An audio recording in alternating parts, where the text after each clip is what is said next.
estar en la radio y de por lo menos hacer este show Bebo Luego Existo, que es un show tomando, hablando sobre psicología, sobre filosofía, la gente hace preguntas, es que tú para esos shows tienes que ponerte en un setup interno en el cual tú estés seguro de que tú no estás diciendo cosas como un loco por ahí.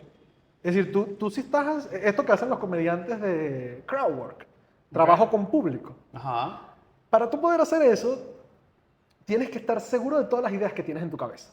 Cierto. Porque si no, se te va a escapar la que no quieres que se te escape.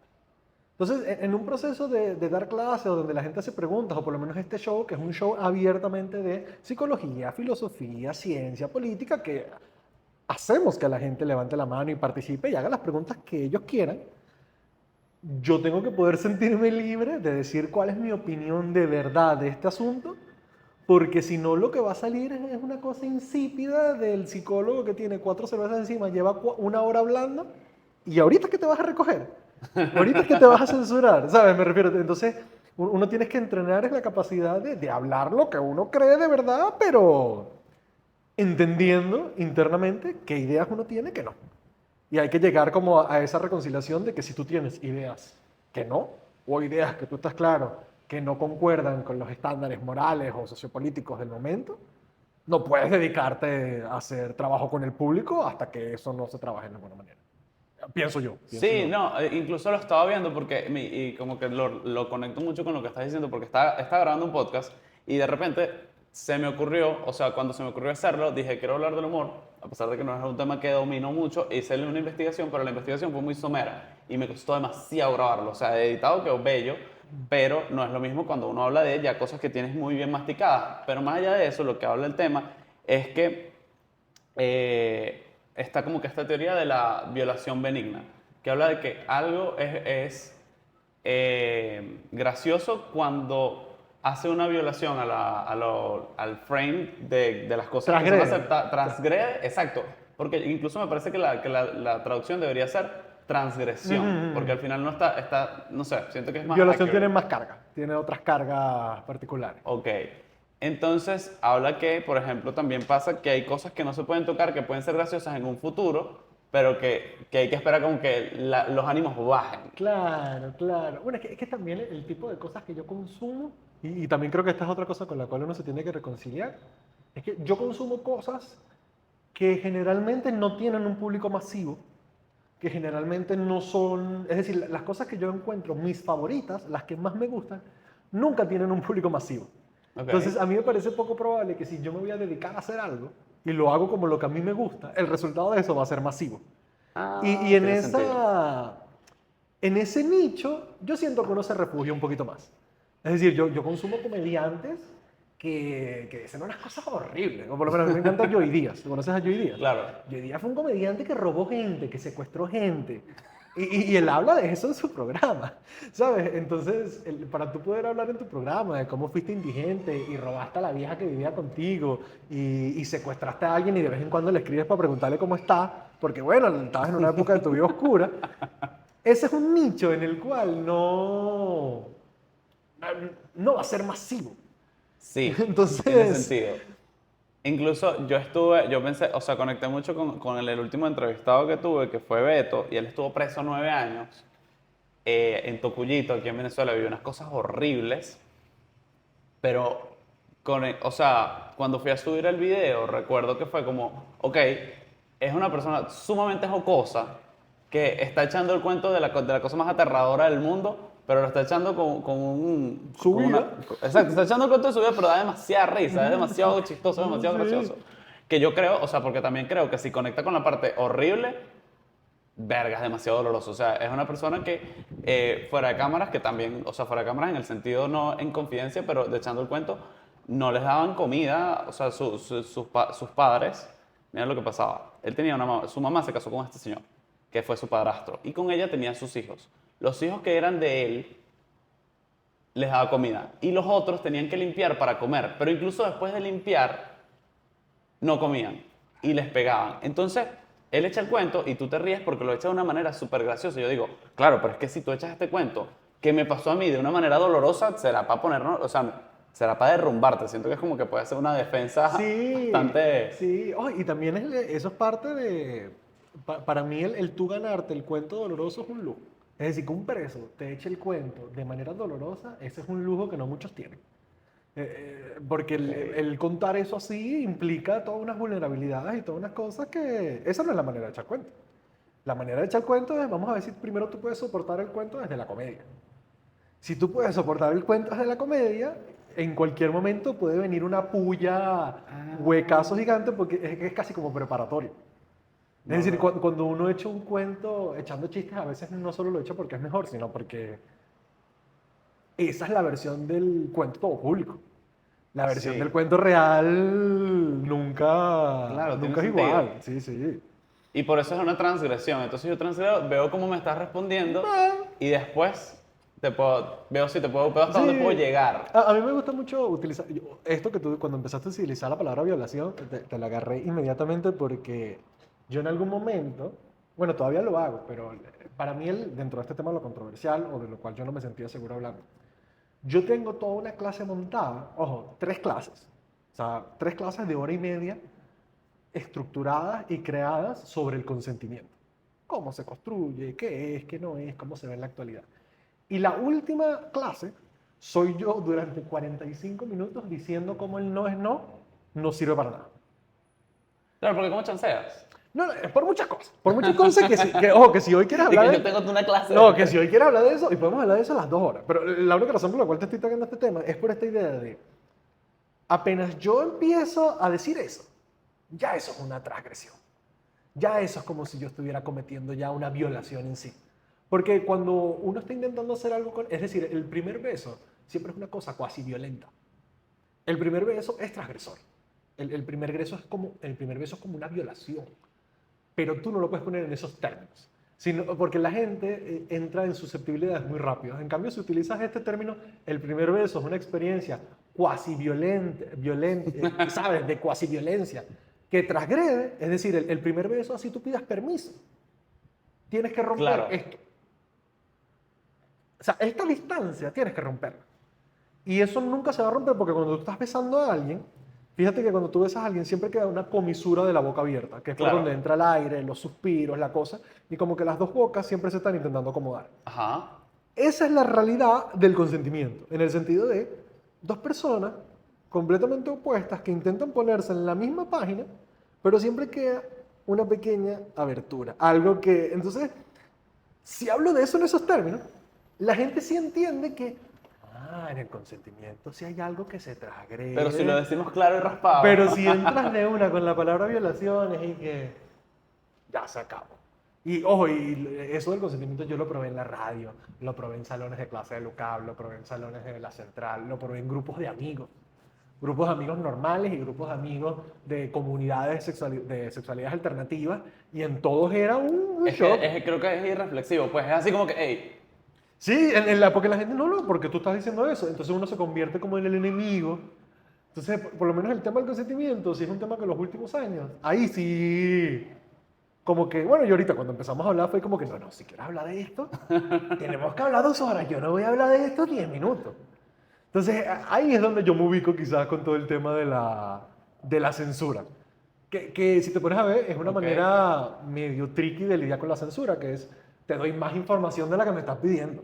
Sí, que a algún punto hasta podrás quedar hasta confundido si no la escuchas con atención. El que La clase aclara lo mucho vive. termina oscureciendo. Lo que a mí me gusta, no sé por qué, me gusta dejar la idea súper a medias. Y que las personas, o sea, que, por ejemplo, todos mis podcasts, ya, lo único que me comentan las personas, o lo que más me comentan, que no sea como que, buen episodio, un like, o lo que sea, es, o por ejemplo, con el de Maru, hay como 4 personas preguntando, ¿hay segunda parte? Porque terminó como medio abrupto, y por alguna razón me gusta cortar las cosas así. Ok, ok. Me gusta, pero no sé si es por dejar expectativa, es como, no sé. Bueno, a veces tiene su lugar. Y todos mis episodios se cortan de repente así, que ¡pac! Y tú quedas, pero ya va, pero no hay un cierre, no, y yo, no hay, ese es el cierre. Bueno, tiene su lugar y yo las veces que no hago eso, honestamente no es que no lo hago porque no quisiera, sino porque yo a veces sí siento esta necesidad de tener que cerrar, que es una cosa como de profesor. Tipo de, Ah, tú tienes que cerrar la clase, porque si no, perdiste el tiempo. O sea, si la clase no tiene algo Que lo aterrice. que lo aterrice, o no todas las clases. ¿Ok? Hay clases que se pueden dejar en el aire. Hay clases que tú los puedes dejar y que, mire, ¿cómo hacemos con esta situación? Yo no sé, nos vemos la Piensen semana que ustedes. viene. Hay veces en que sí, pero sí, ahorita que lo dices con lo de grabar el podcast, por ejemplo. Bueno, yo que estoy ahorita grabando los primeros episodios del mío, al final de los capítulos, a veces quiero trancar la grabación y ya. Pero Exacto. me encuentro a mí mismo en esta idea de, bueno, no sé cómo hablamos al principio, fíjense que estamos cerrados. No sé, quizás es para dejar a la gente pensando. Que la gente saque sus propias, no sé, siento que como cuando, lo que pasa es que también me pasó con las películas las películas que más me gustaron son estas películas que no me dejan buen sabor, que no me dejan buen cierre. Ok. Porque me gusta el buen cierre, siento que puedo ¿Qué salir película estás pensando? ¿Qué película estás...? No, estoy pensando una que no cerró abruptamente, si tiene un cierre, Oldboy, la coreana. Ajá, Que ajá. pero esta película es una mierda. O no, o las películas de Damien Chazelle, la de La La Land, que tú dices, pero qué horrible esto, ¿por qué no hay más? ¿Dónde está el cierre, el de verdad que me deja Claro. pudiendo salir de mi casa a caminar e irme a comer un helado? Sino que tú quedas como con ganas de más y quedas así como pensando, le terminas dando vuelta a la situación, quizás tratando de buscar un poco ese sentimiento. Ahora, te estaba diciendo por WhatsApp que es algo que me intriga a mí muchísimo, quizás un poco usar tu conocimiento psicológico para analizar mi situación. ¿Qué crees tú que mueve a la gente para hacer o no hacer las cosas? Porque, o sea, yo he estado en esta búsqueda de que yo voy a hacer este viaje a Argentina por tierra, pero ¿por qué? O sea, ¿por qué hacerlo? ¿Y por qué no hacer otras cosas? Como, como ya después de que pasé el umbral de no hacer las cosas o de hacer las cosas a pesar de no estar motivado, porque de repente tú con la motivación sacas un podcast, lo editas, tú dices yo me voy de viaje, hago esto, estoy motivado a hacerlo. Pero también cuando tú te comprometes con un proceso X, tener una pareja, el mismo podcast, cocinar algo, tú dices que ladilla esta parte del proceso, pero igual lo haces. Entonces me genera mucha curiosidad como que qué lleva a las personas, a los seres humanos, a decidir hacer algo y efectivamente cumplirlo o también no elegirlo. No sé, siento que es algo súper No, abierto, pues, te pero... entiendo, te entiendo. Lo que pasa es que para empezar a responder, creo que hay algo que hay que quitar, que es mentira. Que es la idea de que uno puede no estar motivado. O la idea de que cualquier persona, cualquier individuo en algún momento no tenga ningún tipo de motivación. Eso no existe. Ok, Eso es mentira. La única manera de que alguien no esté motivado es que que esté esté muerto. muerto. De resto, existe motivación. Existe algún tipo de voluntad de hacer las cosas. Estoy utilizando voluntad quizás para agrupar algo mucho más grande que la motivación, pero de que existe, existe. Hay que tomar en cuenta que uno no solo tiene motivación para aproximarse a las cosas, uno también tiene motivación para evitar las cosas. O uno no solo tiene motivación para la preservación, a veces uno tiene motivación justamente para la destrucción. Es decir, en el caso más extremo que alguien podría estar imaginando una persona que no tiene ningún tipo de motivación, alguien que esté pasando, no sé, por un episodio depresivo mayor, no se para de la cama, no se baña, etcétera, etcétera, etcétera. Aún ahí hay un proceso de motivación muy, muy bajo, que es lo netamente fisiológico. Así te estás haciendo pipí en la cama, te estás haciendo pipí. Así te estás muriendo de la sed, pero no te estés parando a tomar agua. El hecho de que exista esa pulsión de sed, es decir, que algo en tu cabeza activa y diga, tienes sed, independientemente de que no lo puedas hacer, eso es una parte ya Y en que tú sí. decidas no hacerlo, porque tu cuerpo quizás sí quiere. Más que no se lo puede ser que tienes un proceso motivacional incompleto. Ok, Pero nada más con que esa pulsión exista originalmente, ya es un proceso motivacional. ok. Y esto se me acaba de ocurrir ahorita, ojo, para una manera de entender esto. Cuando a mí me gustan mucho estas concepciones milenarias de Dios, tipo esta idea de estos indígenas que dicen, no, Dios es la brisa, Dios es el sol. Porque a mí me parece una concepción bien pragmática de la vida en el sentido de tú te paras todas las mañanas Ok. y todas las mañanas, sin tú hacer nada, sale el sol y la brisa empuja. Y la brisa empuja las nubes, que las nubes sacan la lluvia, que eso saca la tierra. Y uno, ¿qué se puede imaginar? ¿De dónde sale la brisa que empuja esto? ¿O de dónde sale lo que hace que el sol se suba? Ok. Esa idea natural de movimiento natural que tiene la naturaleza Ajá. es una manera de ver a Dios. En el sentido que es Dios, mira, la brisa empujó. Sí. ¿Por qué la brisa se está empujando? Porque bueno, así es la brisa. Es un poco, sí, es un poco ajeno porque normalmente pensamos en Dios como algo personificado. Claro, claro, pero por eso a mí me gusta mucho esta concepción de Dios como la materia, como Ok. si la materia fuera sagrada. Entonces, ¿qué es Dios? Mira, la brisa. ¿Qué pasa? ¿Qué es Dios? La risa de los niños. ¿Por qué? Bueno, porque la risa de los niños es una cosa que produce felicidad absoluta para quien sea que esté y eso es lo más eso es como lo más puro del Claro. mundo. Entonces, dentro de esa pureza, los humanos somos los que estamos más alejados de esa pureza material. Es decir, un gato, ahorita vi un gato aquí en el techo, ¿no? Claro. Todos los gatos son tan gatos como los gatos puedan ser. Es decir, un gato se acuesta y hace así y es lo más gato que un Claro. gato puede ser.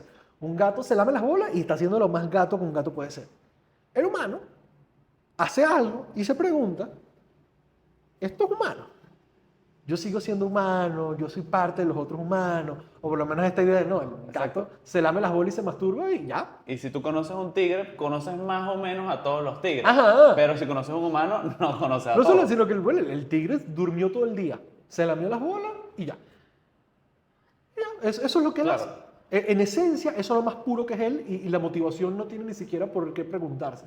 El humano, Cierto. si se queda dormido, empieza a decir, oye, pero yo me estoy quedando dormido. Estoy durmiendo como mucho, como muy poquito. O muy poquito, o es mucho. No, no, yo lo estoy haciendo porque es lo más sano. O no, yo lo estoy haciendo porque no es sano. O no, yo lo estoy haciendo. Entonces, hay todas unas justificaciones a posteriori de por qué uno hace las cosas.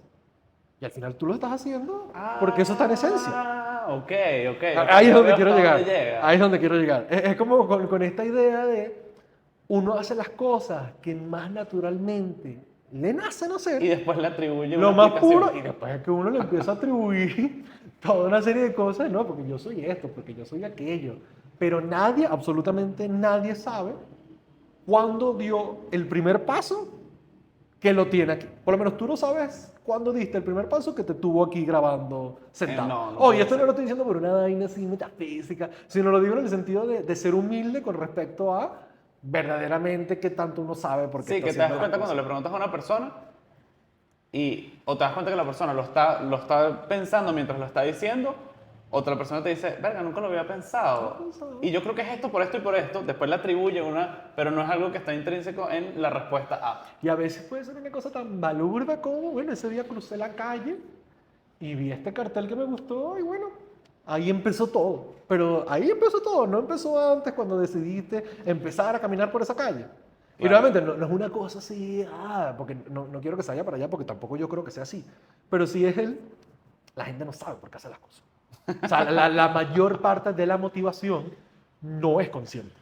Cuando la motivación empieza a ser consciente, lo que suele pasar es que se empieza a confundir con productividad.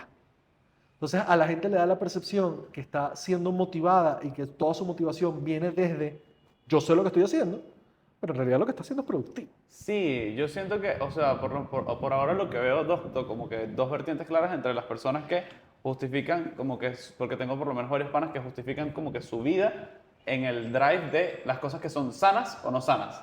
Y hay muchísimas personas que hacen eso y también hay muchísimas personas que o productivo o no es productivo por todo el tema cultural que está detrás de eso. Y más allá de eso, me parece una locura todas las personas que se sienten como que demasiado culpables por hacer algo que carece de productividad. Ajá. O por atribuirle productividad a una vaina que no tiene. Es como que si yo voy al Ávila a caminar y después como que, no, bueno, lo importante es que caminé 8 kilómetros o tantas calorías. ¿Qué importa? O sea, estaba caminando y ya. No estaba haciendo ejercicio. No ¿O qué estaba... pasa si la verdadera motivación era ir a ver matas? O sea, tú lo que quieres es ver hojas, ver árboles, ver cosas y por esta necesidad de, no, yo si voy al Ávila es porque estoy haciendo ejercicio, porque quiero estar en forma y estoy motivado para eso. Quizás estés evitando lo que verdaderamente te está trayendo y al Ávila, que puede ser, mira, a mí me gustan las plantas. Claro. A mí me gusta la arena. Ojo, y para sacarle un poco de quizás ese terreno, yo esto lo estoy, es decir, esto que yo estoy explicando en estos términos, se lo estoy robando el único psicólogo que ha ganado un Nobel es un tipo que se llama Daniel Kahneman. El de... Pensar inteligencia emocional. lento, no. Ah, no, el economista. ¿No es economista? No, él tiene un trabajo en psicología económica. Ajá. Él ganó el Nobel de Economía en 2008. Él es psicólogo, con un trabajo que se llama Pensar lento, pensar rápido. El del libro. Ajá. ¿Y qué dice Kahneman? Todos los humanos tienen dos sistemas. Un sistema uno, que es automático, que es instintivo, que es inmediato, y un sistema 2, que es racional, que es para pensar, que es etcétera, etcétera, etcétera, etcétera. Y él tiene ahí toda una serie de argumentos de cuáles son atajos de pensamientos, heurísticos los llama él, que uno toma para, cuando uno hace las cosas con el sistema 1, que es automático, uno decir por qué la hizo en el sistema 2. Cuando el sistema 1 es el sistema 1. Es automático, uno hace las cosas porque uno es, uno toma decisiones por respuestas emocionales inmediatas, y después es que le das todas unas justificaciones racionales y cognitivas de por qué son las cosas. ¿Sabes qué? O sea, me parece muy interesante que tú siendo una persona y que, o sea, yo si veo que entiendes y yo trato de un poco entender como que la profundidad que hay detrás de todo esto, pero cómo puedes simplificar tanto, ¿sabes? Como que cualquiera se esperaría después o bueno, yo me esperaría después de los videos, después de haber visto como que los videos en TikTok, que normalmente como que las explicaciones iban a ser larguísimas, etcétera, que yo sí creo que hay, que detrás de ese enunciado que acabas de hacer hay una conversación muy larga, pero como tienes la capacidad de ponerlo todo en términos tan simples como que no hay, o sea, la gente no sabe por qué hace las cosas, hay dos sistemas, uno rápido, uno es lento, entonces esto pasa así. Bueno, supone que eso es algo que honestamente llevo mucho tiempo trabajando. Yo recuerdo que cuando estaba justamente en segundo año de la universidad en psicología, había una profesora que, esto es lo que me llama la atención de esa profesora, ella nos invitaba a, a ejercitar la síntesis. Ella decía, ustedes tienen que ser capaces de agarrar un libro entero y sintetizarlo en un solo esquema.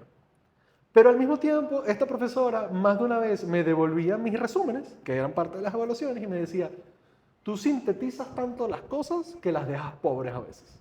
O sea, me dice, resumes tanto y dejas todo en sus elementos más centrales que la cosa termina siendo pobre. Y a mí eso me llamó la atención de esa profesora, que es la que te invita a sintetizar y Claro. termina sintetizando tanto que ella te dice como que, no, mira, se te fue un poco de las manos.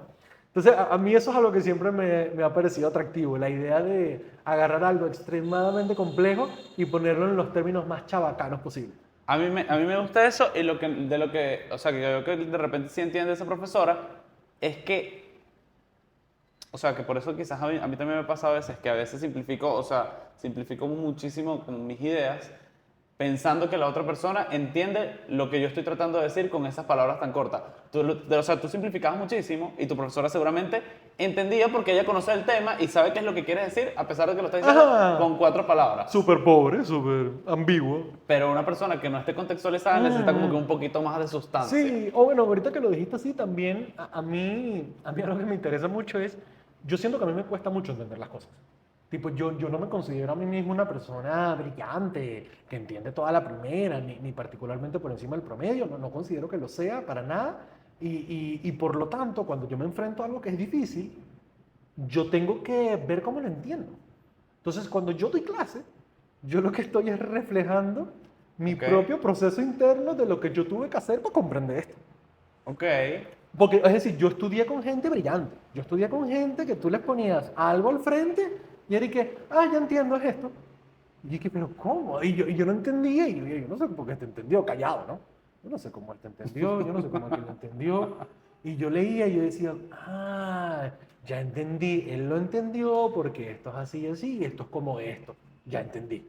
Y cuando yo empecé a dar clase, yo lo que hacía era reflejar mi propio proceso de, sí, miren, esto es complicadísimo, yo lo entendí así. Para yo entenderlo hice esto y esto y esto y esto y esto. O sea, ese fue mi proceso de empezar a dar clases. Temas que yo mismo no había entendido bien y les decía, miren, esto es complicadísimo, ¿verdad? Y simplemente me ponía a hablar del tema en un tono un poco más humano. Ok. Que es algo que yo hacía, pero que hace poco Borges tiene unas clases de literatura inglesa escritas, que Ok. las transcribieron. Y al principio hay como una introducción de cómo son las clases de Borges. Y Borges dice que hay que, tengo la frase por ahí, pero algo así como que cuando uno enseña de gente muerta o de autores muy, muy viejos, uno tiene que hablar de ellos, sus lados buenos y sus lados malos, para humanizarlos y que cuando los estudiantes los revisen, sea como un amigo que están visitando. Tiene sentido. Y yo, sin querer, algo de eso hacía. Por ejemplo, uno de mis filósofos favoritos es un tipo que se llama Pascal, que es un filósofo cristiano del siglo XV que sí, Ok. me gusta mucho cómo escribe. Él tiene un libro principal que son Pensamientos, que ese libro yo leído como 100 páginas, de las 600 que tiene, porque eso es leerlo y pasar una semana y que... Porque es una cosa bien... Densa. Más que densa, son cosas bien escritas, bien precisas Ok. de algo en específico. Y en una parte, yo un día estaba recién mudado, no podía dormir, eran como las 3:30 de la mañana, me fui a la sala a leer Pascal. Si algo me daba sueño, es ponerme a leer filosofía a las 3 de la mañana. Entonces, y estoy leyendo, y Pascal, básicamente en 3 párrafos, hablaba de cómo cuando uno imagina mucho, es menos persona. Es como un pusilánime. Es insignificante el Ok. que imagina mucho. Y se lanza como un párrafo y medio de eso. A las 3:30 de la mañana yo estoy leyendo eso muerto de la risa. Y lo que hago es mandarle una nota de voz a mis amigos cercanos, Te terminó estimulando más que el sueño. diciéndole, mano, Pascal está aquí diciendo que si tú imaginas mucho, eres role marico. O sea, Pascal está aquí diciendo, oh, no vale, si tú imaginas mucho, compadre. Y después que te dice, no, pero los que imaginan son rolitranco de manera, ¿sabes? Como si Pascal es lo que es, Claro. un viejo cristiano. Pero también te permite enfrentarlo como lo que fue, una persona que quizás es brillante, pero también es una persona que puede equivocarse. Y no solo, O- era un viejo filósofo cristiano en el siglo XV. Si alguien va a decir, oh, no", y si alguien se va a poner homofóbico, chimbo, y va a utilizar marico como un insulto para disminuir al otro como si fuera menos, es Pascal. y qué loco es la seguridad de Dios en ese sentido, porque le puedes decir, bueno, no sé, pues dime tú. Entonces, para mí lo cómico es imaginarme a Pascal pensando en su cabeza, "Oh", y escribiendo el proceso de imaginación. A mí me encanta. Es como, no sé si has visto este meme de... Me da muchas veces imaginármelo después rezando, imaginándose a Dios. Claro, es que eso es lo divertido de García Márquez, ¿no? García Ajá. Márquez, que es un cochino que escribía mal, con muchos errores ortográficos, que tiene un libro de abusar carajitas. Es cierto. Memoria de mis putas tristes. Tú no te puedes imaginar a García Márquez como lo que es, un viejo cochino izquierdoso. No, tú lo lees, que escribe hermoso, que escribe perfecto, pero si tú vas a estudiar a García Márquez, o si tú quieres de verdad aprender de él, tienes que aprenderlo en sus dos lados. Claro. El romántico que te podía convencer con sus palabras que ganó un Nobel de Literatura y el viejo cochino colombiano que le encantaban las menores de edad en un putero. Y ahora, Ese es el choque. Ese es el choque. eso pasa también, pero eso también pasa con la familia de uno. O sea, no sé, siento que pasa con todo, con todas estas personas que uno vio de niño, que o sea, tú tenías como que una imagen y de repente, no sé, choque de mundos y tú dices, ah, es que esta persona también es esto. Ajá, ajá. Y es como que abrazar eso y decir como que, bueno, sí, igual lo quiero, Y abrazar no lo que es, sino abrazar la incomodidad que eso genera. Porque por lo menos puede ser súper feo que yo estoy diciendo ahorita, no, García Márquez le encantaba menores de edad en un putero. Claro, ahorita. Hace 30, 40 años, era lo que hacían los viejos. Era lo que pasaba. Claro. Es decir, quién sabe cuántas cosas tú y yo no estamos haciendo ahorita, que son cosas normales, tipo comer perro caliente, o no, salí con esta chama y la agarré de la mano. Es decir, tú y yo todavía venimos de una época Claro. en la que agarramos la mano, no sabemos si en 80 años, si alguien está hablando de nosotros, es, no, este tipo tenía estas Agarrar cosas la buenas, mano. pero cuando salía, muchas consentimiento. mujeres dicen que le agarraban la mano. ¡Ah! ¿Qué ¿Qué pasaba? bolas? No, también, ya, ¿Sabes? es No. que ayer tuve una conversación con mi abuelo, que es la única conversación como que relativamente larga que he tenido con él, y es demasiado choque de realidades, porque mi abuelo como que me estaba diciendo, mira, pero es que tú tienes que tener muchachos, porque cuando tú tengas 65, vas a estar muy viejo, no vas a disfrutar de tus nietos y tal. Y yo, abuelo, claro que no, además, o sea, pero más allá de eso, llega y me dice, yo a tu edad tenía 5 mujeres. Y yo le decía a tu abuela, yo soy esposo de la puerta para afuera. ¿Sabes? Eso sí, yo no andaba con mentiras. Todas las otras sabían que yo tenía esposa y que tenía hijos. Pero jamás le mentí ni a ellas ni a tu abuela. Y cuando andaba con tu abuela, ellas tampoco se acercaban. A ellas hay que mantenerlas a raya. Claro que tú dices eso hoy en día y tú dices que es una locura. Pero hace 40 años, en el contexto de mi abuelo, esa era la vida de él, de sus hermanos y de todo su contexto. Que no es demasiado tiempo, ¿no? En Bélgica, en el 56, se cerró el último zoológico de humanos. Mierda. Es decir, post Segunda Guerra Mundial, en el 56, habían niños que secuestraban de África, los metían en una celda y habían familias belgas que iban con sus niños a lanzarles cambures a los niñitos negros en el zoológico, en el 56. Entonces, por eso te Hay digo, gente que está viva, que estaba hay viva también gente en el que 56. estaba viva en el 56. Por eso a veces es muy difícil intentar humanizar a estos autores de antes cuando fueron personas tan horribles, pero es porque uno no sabe qué es lo que finalmente lo va a terminar de convertir uno en horrible. Y esto va desde, por lo menos en la psicología de Freud, en una época, Freud le mandaba cocaína a los pacientes. Ese era el tratamiento. ¿Sabes qué hacía Freud? En una época la Coca-Cola también era medicina. Es decir, Claro. hay muchas cosas ahorita que tal vez en 20, 30, 40 años, ojalá que cuando hablen de nosotros, si hablan de nosotros, o de nuestra generación, hablen tanto lo bueno como lo malo para que entre en contexto de exactamente como nosotros hablamos. No lo que nosotros queremos pretender, sino lo que de verdad éramos. O sea, Claro. lo que de verdad somos. Coño, qué bien. O sea, qué interesante. ¿Sabes qué? Yo con respecto a, o sea, como que uniendo las ideas y entrando por otra vía, con respecto a eso, ¿sabes qué? Yo estoy como que pensando mucho tiempo, como que, ¿qué quiero hacer yo con mi vida? O sea, ¿qué quiero hacer yo con mi vida desde un punto de vista muy ontológico? O sea, desde un punto de vista no ¿Qué que... soy? ¿Qué soy? Exacto, ¿qué soy? Y más allá de eso, más allá del por qué, es como, ¿qué vamos a hacer desde un punto de vista muy humano donde no estaba pensando qué voy a hacer de que quiero ser sociólogo y entrar en una empresa para después crecer o quiero tener un podcast para después tener como que, ¿qué quiero hacer? Y yo lo que pensé, o sea, como que a la conclusión que llegué, yo dije, o sea, en responsabilidad conmigo mismo, lo que quiero es vivir mi vida en sus mayores términos, vivir la época de mi vida en sus mejores términos con las herramientas que tengo. Es decir, si yo hubiese sido un joven en los 60, yo quiero ser, entendiendo el camino que escojo y conociéndome, quiero ser el joven que estaba en el peo de las drogas, antiguerra. O Eso, sea, quiero, eso es un buen ejercicio. Si yo soy honesto conmigo mismo y yo hubiera nacido en los 60, ¿qué hubiera sido yo? Exacto. ¿Y qué quiero? Quiero ir a ver el concierto de Jimi Hendrix y eso es lo que quiero hacer ahorita. Entonces, y algo que se parezca a mí, o sea, algo que yo diga, esto sería algo que Sebastián haría.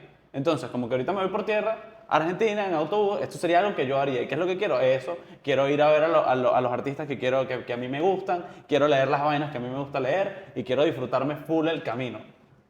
Y me pareció como desde que llegué como que a este punto, mi vida ha sido como que más ligera. Porque he tenido como que mejor herramienta para tomar las decisiones. Me pregunto como que esto sería algo que yo haría y que en un futuro, porque yo vivo como en una nostalgia prospectiva. Ok. O sea, yo tengo nostalgia de lo que estoy haciendo cuando lo veo hacia atrás. Melancolía, melancolía. O sea, es como, me acuerdo la vez que me fui a Argentina por tierra y yo todavía no lo he hecho. Que también entiendo que psicológicamente juega un poco en contra, lo estaba viendo en un video, el hecho como de pensar mucho acerca de hacer las cosas, porque te genera como que la misma satisfacción de haberla hecho. O sea, como que hablar de algo que no has hecho todavía, como que lo vas a hacer, el nivel de hormonas que secreta en tu cerebro es parecido al hacerlas. Entonces terminas no haciéndolas porque tienes la recompensa antes de incluso de siquiera hacerlas. Ok, fíjate esto, porque me parece que se une con lo que veníamos hablando. Esto es lo que tú estás pensando ahorita, de ver, yo tengo que vivir de acuerdo a la época en la que estoy y aprovechar la época lo mejor que pueda. Yo ahorita estoy en el mismo proceso de pensamiento, o sea, estoy en algo muy, muy parecido. Pero a mí, yo no llego a esas conclusiones así tan fácil. O sea, yo no puedo llegar a eso. Yo llegué a eso porque hace como un año me provocó empezar a investigar sobre la depresión y conseguí un libro que se llama Anatomía de la Melancolía, que es un libro del siglo XV, que fue el primer tratado serio sobre la tristeza como enfermedad. O Ok. sea, el primero que se sentó a decir, esto es una enfermedad, vamos a escribir. Y lo trató como el cáncer. Tipo, hay alimentos que fomentan la melancolía, hay climas que... como si fuera cáncer. Ok. Y en ese libro, él habla de que había una época en la cual esto que a ti te está pasando, de esta tristeza por algo que todavía no ni siquiera ha pasado, Anemoia le dicen ahora. es un estado melancólico que si nosotros viviéramos en el siglo XIII, tus vecinos estarían felices porque dirían, coño, el carajo se está poniendo melancólico, qué bueno, vamos a ver si escribe una buena canción, vamos a ver si escribe una buena poesía. Es decir, en esa época, pre la melancolía ya como enfermedad, había toda esta idea de que el que empezaba a ponerse triste era una buena noticia. Va a producir algo bueno, es un artista, es un filósofo, es alguna Bueno, y otra no cosa. por nada el rate de suicidio en los escritores es que sí, el más alto. Es que la tristeza está directamente relacionada con eso. Entonces, yo me ponía a ver en esa época, en ese libro, que el tipo decía, si las cosas siguen como van,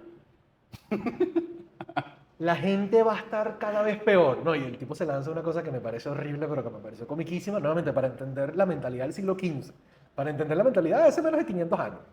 El tipo decía, los jardineros, si les sale una semilla mala, ellos no la vuelven a sembrar. Y gracias a eso tenemos mejores frutas que hace mucho tiempo. ¿Por qué seguimos dejando que la gente que se pone triste tenga hijos? ¿Por qué seguimos dejando que los enfermos mentales tengan hijos? Y yo dije, hey, hermano, qué declaraciones tan fuertes, Sí. tan inhumanas, pero en un contexto del siglo XV te apuesto que él era el profeta. Él era el que todos y que, hey, Claro. es verdad. Y yo creo que incluso hace 100 años tú decías eso en una Europa y la gente, pero es que yo no Es entiendo. verdad, porque los están dejando, porque no los castramos, que son ideas todavía muy recientes, pero que ya ahorita estamos en otra etapa en la que estamos diciendo, mira, no los vamos a castrar, no los vamos a castigar, estamos viendo cómo los integramos en la sociedad, vamos a ver cómo hacemos esta sociedad mucho más humana, y eso es algo moderno. Sí, eso es algo totalmente moderno. Pero bueno, donde quería llegar con esto es, después me veo otro documental, un documental de los 90 sobre la tristeza de los 90. Ok. Y el autor dice, si las cosas van como van, todo se perdió. Estamos en el siglo XV Y yo todavía. dije, ah, mira, lo mismo, lo mismo, lo mismo. Y en estos últimos meses, yo estaba pensando mucho en esta idea de, ok, con este tema de la inteligencia artificial, eventualmente va a venir una época en la cual alguna generación se va a tener que resistir a la inteligencia artificial. Ajá. O alguna generación va a tener que vivir dentro de los parámetros de la inteligencia artificial. ¿Yo soy esa generación? No. No. Es decir, yo no tengo que vivir mi vida como si ya estuviéramos en esa transición. Yo estoy viviendo en la época en la cual esto está empezando. Claro. Entonces, yo lo que sea que haga, tengo que planteármelo en un mundo nuevo. Y nuevamente, para plantear esto dentro de la pregunta de motivación y lo de las metas. Fíjate que a veces la gente, por esta necesidad de creer que lo que hace es consciente, se pone metas. ¿Y cómo uno establece las metas? Con base en los pares. Mis amigos tienen estas metas, la gente que se parece a mí tiene estas metas, y yo me imagino que puedo tener metas en ese sentido. Qué loco también lo que la persona considera su par. Ajá, también, que eso ya de por sí tergiversa las O metas. sea, yo conozco de repente gente que vive en condiciones muy precarias y ellos se sienten que no, bueno, yo vivo aquí, pero sabes que mis vecinos son, Ajá. ellos no son como uno. Independientemente de cualquier meta que uno se ponga, puede limitar el desarrollo porque hay cosas que hay que inventar. Es decir, las maletas con ruedas, nuevamente, tú llegaste a esta conclusión así. Yo tuve que estudiar todo esto antes para llegar a esa conclusión. Yo tuve que escuchar a un filósofo libanés dando una conferencia diciendo esto. Las maletas con ruedas se inventaron en 1970. Antes de eso no existían maletas con ruedas. Si usted en el 62 decía, voy a patentar una maleta con ruedas para hacer dinero, todo el mundo lo va a ver y le va a decir, tú eres loco, tú eres estúpido, esto no tiene sentido, quédate quieto, las maletas se arrastran. Para eso tenemos a alguien que viene y las arrastra. Ajá, para eso viene alguien que agarra y carga la maleta, los que viajan son los que tienen real. Llegó 1970, se inventaron las maletas con ruedas, que era una meta que ni siquiera nadie tenía. Era una meta que se inventó. Es decir, hay cosas que solo empiezan a pasar porque alguien las empezó a hacer. No porque se podía hacer o era la época dada. Es decir, esta época va a ser lo que los que vivamos en esta época hagamos con esta época. Sí. No hay nada presente. Y nuevamente, yo puedo dar una clase de esto porque yo estoy un año intentando comprender lo que seguramente tú un día en la tarde en tu casa dijiste, coño, yo quiero hacer lo que yo quiera. Ojo, que no lo estoy diciendo para quitarle valor, lo estoy diciendo, ojalá yo pudiera llegar a esas conclusiones tan rápido, pero no llego. No, mira, llego. hay dos cosas. Una, conectándolo con la tristeza, es algo que ya hablé aquí una vez. Me parece muy interesante y esto me llegó como una epifanía. Me parece muy interesante el modo en que los latinoamericanos lidiamos con el despecho y con la tristeza. ¿Por qué? Que tengo un video en Instagram, de mi Instagram personal con eso. Porque tú escuchas las canciones, por lo menos lo más cercano culturalmente, estadounidenses acerca del dolor, y es un dolor, o sea, es este rock que habla del dolor, o las baladas, que aquí también hay baladas de Juan Gabriel, Rocío Dúrcal, famosísimas, que también forman parte de nuestro argot cultural, pero el tema de cómo las canciones que bailamos en los matrimonios, las canciones que celebramos, son todas canciones de despecho. O sea, son todas canciones de una profunda, o sea, que si el gran varón, que habla de, o sea, más allá de esa es trágica, pero muchas hablan, o sea, el vallenato llorón, la salsa, son canciones que tú estás bailando, lo estás celebrando el despecho. Entonces yo digo que una persona en Latinoamérica que no haya vivido un despecho es un ser incompleto. Porque si tú no has vivido un despecho, ¿cómo puedes sentir bien lo que es una salsa que habla de esa mujer que te dejó? Déjame devolverte esto con esto, a ver, porque esta respuesta yo no la tengo clara. ¿La playa, para ti ir a la playa es un evento triste? ¿O la playa es un paisaje que evoca tristeza para ti? En Latinoamérica, por ejemplo. Ah, en Latinoamérica yo creo que no, en el Caribe. En el Caribe. En el Caribe. En Europa sí, ¿verdad? En las películas sí, es verdad, ahora que lo veo. Generalmente la playa es un sitio en el que uno va a ser miserable, por lo menos en Europa. Es verdad, todas las películas estadounidenses la gente está jugando en la playa, pero la gente va que se a fumar, a la playa, a A la caminar. playa, o esta playa europea fría, sola, vacía, en el que va la gente a suicidarse o va la gente a estar miserable, literal ahí. Cierto. Algo de mí me dice que hay una cosa en el contexto latinoamericano de que nosotros tenemos un paisaje que evoca mucho menos la tristeza del paisaje europeo. Pero que independientemente de eso tenemos que conseguir otras maneras de mantener esa emoción porque es valiosa tenerla. No, nunca ha sido valioso no estar triste Claro. en ninguna cultura. Entonces yo a veces me pregunto si parte de nuestros paisajes son paisajes que evocan a la euforia, que evocan a Aunque lo sabrosón. ve que estaba hablando con una psicóloga, amiga de mi mamá también es psicóloga. Ella está viviendo en España y me recordó mucho a Argentina porque lo estuve hablando bueno, lo que también se sabe de la cultura argentina. Yo le pregunto, porque yo siempre le pregunto a la gente que vive afuera, mira, ¿de qué anda pendiente la gente de donde tú vives? ¿Qué los mueve?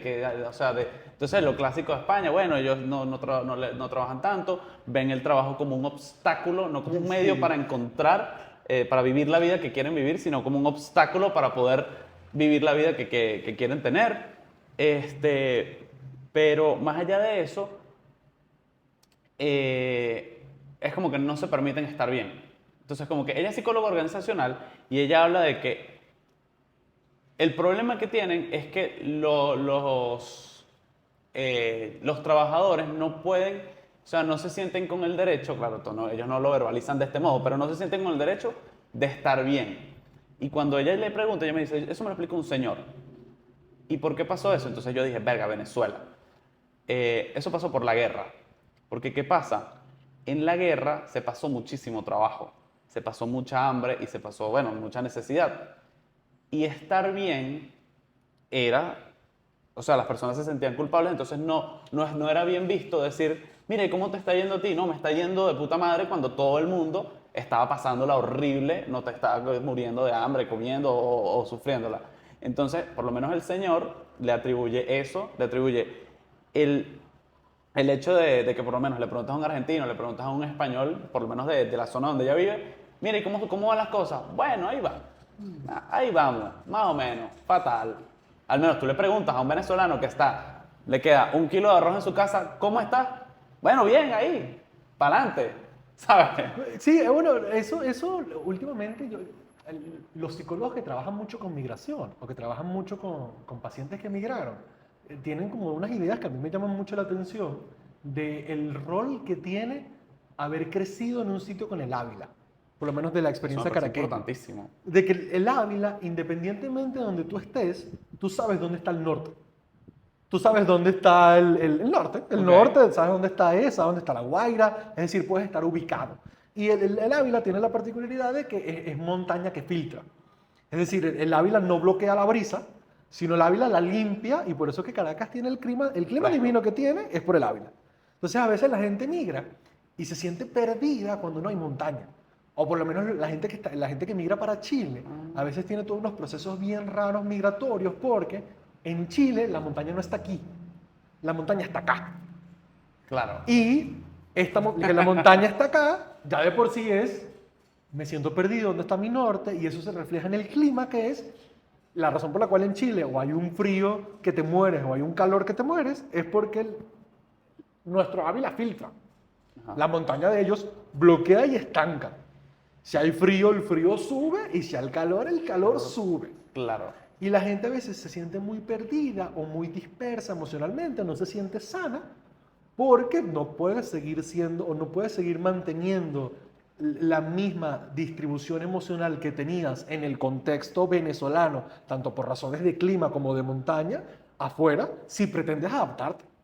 Si tú quieres adaptarte afuera, Claro. también tienes que adaptar cómo tus emociones responden al ambiente. Y esto es algo que saben los médicos. ¿Sabes cuando antes los médicos, alguien estaba enfermo y le decían, esta persona necesita un cambio de ambiente? Ajá. Eso es como una prescripción milenaria. Es cierto. Hay veces que la persona necesita un ambiente que produzca menos tipos de cierta emoción. Además que es algo con lo que no puedes, porque de repente las células de venezolanos en Miami o las células de venezolanos en algún otro país, o sea, socialmente tú puedes aislarte quizás un poco del contexto en el que estás viviendo o tener como que estos sitios de refugio donde tú, bueno, haces mercado y todo en España, pero al final tú llegas a tu casa con venezolanos, tus amigos son venezolanos, en el trabajo todos son venezolanos y puedes aislarte. Pero ¿cómo te aíslas tú del hecho de que es invierno y cuando sales te tienes que poner 7 abrigos y cuando llegas te tienes que volver a quitar los 7 abrigos y se te olvidó la llave Ajá. en la casa? O sea, Ajá. esto es un tema. Sí, sí. O es el peor de la odisea. Tipo, ¿cómo sientes que llegaste a casa si internamente no te sientes en casa en ningún lado? Y ya no va a ser en ningún Y ya lado. no va a ser en ningún lado. Eso es horrible. Esa sensación es compleja, ¿no? La idea Claro. de no pertenecer y no fingir que uno está bien, ni tampoco fingir que uno pertenece, sino Claro. La gente que viene a Caracas y dice, claro, es que está el Ávila, está la gente, está mi mamá, está mi papá, pero es que ya yo no soy de aquí. Y te devuelves a España y que bueno, yo no soy español tampoco. Tampoco. Y ahí todo el mundo sí me puede recordar que soy el Ajá. venezolano toda la vida. Y entras en otro terreno que bueno, me gusta el término que usan los japoneses, ¿no? Que es todo el tema del gaijin. Ajá. ¿qué es El gaijin es el extranjero que vive en Japón. eso? Tú podrás haber vivido en Japón 30 años, pero siempre vas a ser un gaijin. Tanto así que hay una palabra para eso. Bueno, este carajo, Iván, el que tiene el sitio de ramen, él es como un gringo, creo, Ajá. que se fue a Japón, montó un sitio de ramen que ganó estrella Michelin, aprobado por los japoneses. Y aún así es el El local de ramen del gaijin. Qué loco, ¿verdad? Nunca, es decir, Sí. estar en ese sitio en el cual uno está en un sitio al cual uno no pertenece. Y yo creo que incluso si lo abrazan, por lo menos tengo una amiga que es chino-venezolana, que es venezolana, pero sus facciones son chinas. O sea, incluso el chino más cercano es el abuelo. Ok. O sea, él sé que ella se crió súper, hiper, mega venezolana.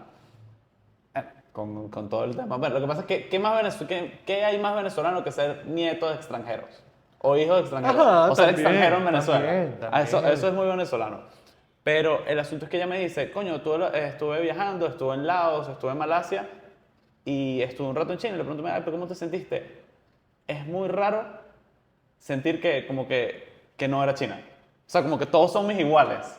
Porque veía a los niños jugando y de repente veía un niño blanco o un niño que no era chino y dije, esa era yo. O sea, yo era la que no era igual a los otros. Ajá, ajá, Y dije, "Verga, qué loco como... Sí, sí. O sea, cómo lo vivió ella porque estudiamos y para mí siempre fue, obviamente, la China, pero ¿cómo lo vives tú por simplemente tener unas facciones distintas? ¿Cómo lo vivimos también con tanta tranquilidad en Venezuela? Bueno, a mí me pasa, yo soy hijo de... mis abuelos por ambas partes son migrantes. Es decir, llegaron acá en migración, mis papás sí nacieron acá. Es decir, yo soy hijo de segunda generación de Ajá. migrantes, creo que sería el término, no sé Sí. exactamente cuál sería. Porque a mí algo que me pasó toda mi vida es que yo descubrí que yo me veo árabe, o sea, desde que mis facciones Ajá. son árabes, hace como 4 años. Tipo, yo no sabía. Es ¿Por qué decir, te dejaste la barba? no, sino que a mí cuando la gente me decía árabe, es decir, yo tenía apodo turco, árabe durante Claro. toda mi infancia, yo pensé que era porque escuchaban mi apellido, ¿sabes? Yusif o el segundo Jambur. Yo decía, esta gente ok. sabe que soy árabe por el apellido. Hasta hace muy reciente es que yo me di cuenta de mis facciones, de que yo me parezco árabe, y es porque fui a la lechería. Es Ajá. decir, yo como tu amiga, yo no tuve que ir para China, es decir, yo no tuve que ir para el Líbano. Yo tuve que ir para la lechería, y en la lechería había tanto árabe. Y todos se parecían tanto a mí. ¿En serio? Y en una parte me pasó que yo estaba en el apartamento de un amigo y alguien toca la puerta y abre y dice, Susu. Y yo le digo, sí, ¿qué pasó? Y él me dice, no, tú no eres Susu. Y yo digo, porque yo le estoy diciendo al señor que soy Susu. Y en mi cabeza, claro, cuando yo era chiquito en mi familia, a mí me decían Susu, porque es como una cosa árabe, decirlo, Ajá. pero yo pensé que me lo decían a mí. Yo no sabía que era una cosa árabe, ¿sabes? Entonces cuando viene un árabe que se parece a mi familia, que me dice Susu, mi respuesta más natural es decir, ¿Sí? sí. Y yo, pues chico, ya, porque yo le estoy diciendo a este tipo, porque yo le estoy... A mí nadie me había dicho Susu desde que yo tenía como 6 años. Y te desbloqueó un Y coñazo me de desbloqueó, recuerdo. o sea, me desbloqueó el tema ok, yo no soy venezolano, es verdad. O sea, yo no tengo sangre venezolana en ningún lado, Ok. por ningún lado. Pero no hay nada más venezolano que eso. Pero también yo no hablo árabe. Yo no me identifico con la cultura. Es decir, en mi casa no era algo que se fomentaba. Nosotros no hablábamos árabe. Nosotros... Y hasta en las costumbres de diciembre, es decir, yo en diciembre no comía yaca, Ujú. pero porque no hacíamos. Claro. Pero comíamos comida china en diciembre, ¿sabes? Entonces, con estos temas de las pertenencias y la migración, eso es algo a lo cual uno se tiene que enfrentar. La idea de, pero quizás yo no pertenezca a ningún lado. No, es que del a mundo. mí eso, yo creo que por un lado uno no pertenece, o sea, llega un punto en el que te vas y ya no perteneces, o sea, sí perteneces, lo que pasa es que no te sientes parte, porque ya como que el mundo se ganó otras partes de ti. Pertenece a los excluidos. Entonces yo sí creo, verga, perdí la vaina. O sea, que por un lado ayuda mucho sentirse como parte de la humanidad.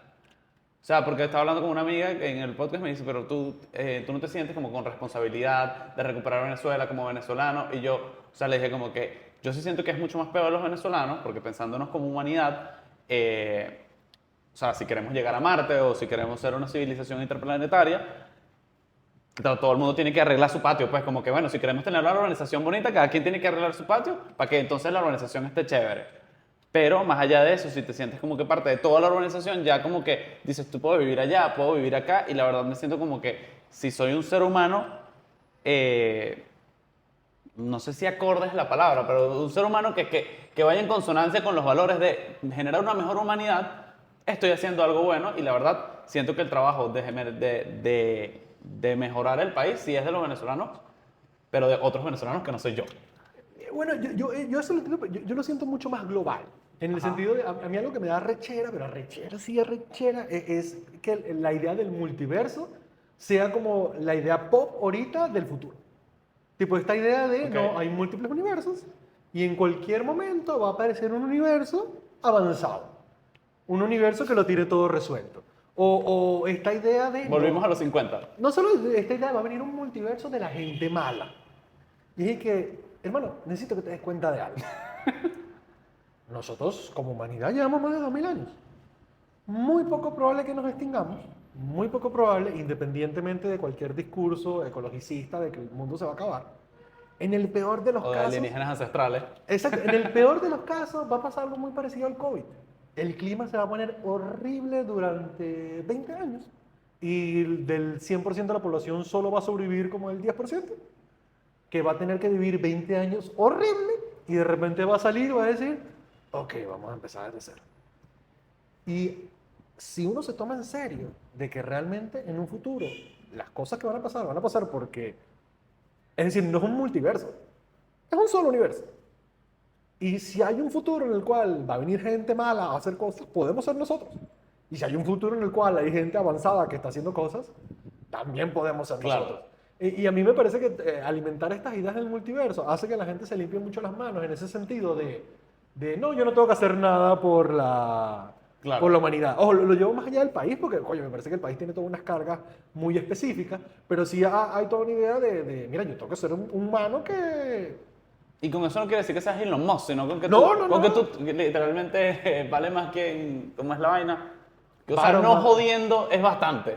O en cualquier cosa muy específica de cualquier nicho. Es decir, cualquier cosa que tú puedas hacer valiosa para para la humanidad. En el sentido de, nuevamente, no esperar el multiverso de que, ay, qué versión paralela mía en otro universo está haciendo todas estas cosas increíbles. Para además Uy, limpiar mi culpa porque ya él soy yo. exacto, exacto. No, no, es que yo en otro universo hubiera sido astronauta. No, yo en otro. No, no, no. Si tú no lo estás haciendo ahorita, es porque quizás no tengas la capacidad. Y quizás lo que tengas que hacer es, bueno, ponerte triste porque no puedes hacer eso y hacer lo que puedas hacer. Y eso es valioso Bueno, porque estás vivo. Y es hacer lo que uno puede con lo que tiene. Y porque afortunadamente Robert Burton no tenía razón y nosotros no estamos en un momento en la humanidad donde estamos maltratando, castigando y asesinando a las personas que tienen dificultades. No estamos en ese momento en la humanidad, afortunadamente. Y eso nos va a traer una gran ventaja que es la meritocracia se distribuye independientemente de la clase social o del entorno socioeconómico o independientemente de las dificultades. Pero tú dices en un futuro. No, estoy diciendo de que el futuro es este. Es decir, no es esperar el momento en el que en el futuro la gente con discapacidad o las mujeres puedan ser entendidos, sino, no. Ya hay ahorita un momento. O sea, Ok. ya el terreno está hecho para que eso nazca, pero para que eso nazca tiene que ser transgresor. Es decir, Por supuesto. la primera mujer que corrió un maratón transgredió. Claro. Es decir, cualquier cosa que alguien esté pensando hacer ahorita, en vez de estar masturbándose mentalmente con la idea del multiverso, como con esto que decías, no, si imagino mucho la cosa, eso me satisface y ya no tengo que hacerlo. Ajá. Es, no, bueno, hazlo. Hazlo y llévate el daño que tengas que llevarte, pero bueno, eso es parte de vivir, que es que tienes que poner de tu parte en un futuro. A mí siempre me ha costado mucho lavarme las manos con respecto a responsabilidades que uno tiene. Ok. Tipo, en el sentido, mira, yo no migré, yo doy clase. Ok. Bueno, mira, yo si estoy haciendo eso, hay dos opciones. O soy un masoquista loco que quiere venir al mundo solo a sufrir.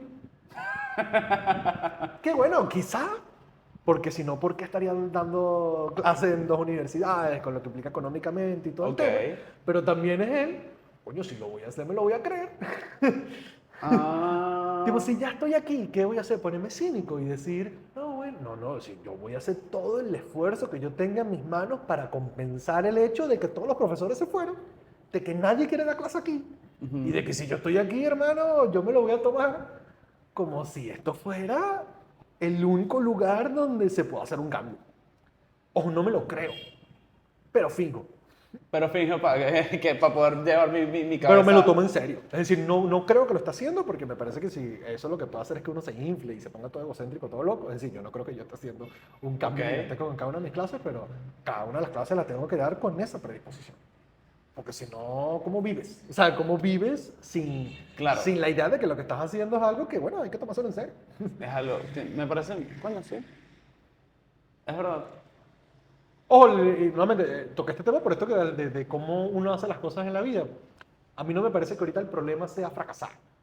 Tipo, fracasar ya como variable es algo que hasta está estandarizado. Ajá. El problema ahorita es el ridículo, el ser estúpido, el no ser cínico. O sea, yo sí creo un poco eso, pero sí creo que nosotros, que eso lo estaba, lo que pasa es que ya pegamos varias cosas, porque me acordé de lo otro, entonces, bueno, voy primero con esta parte.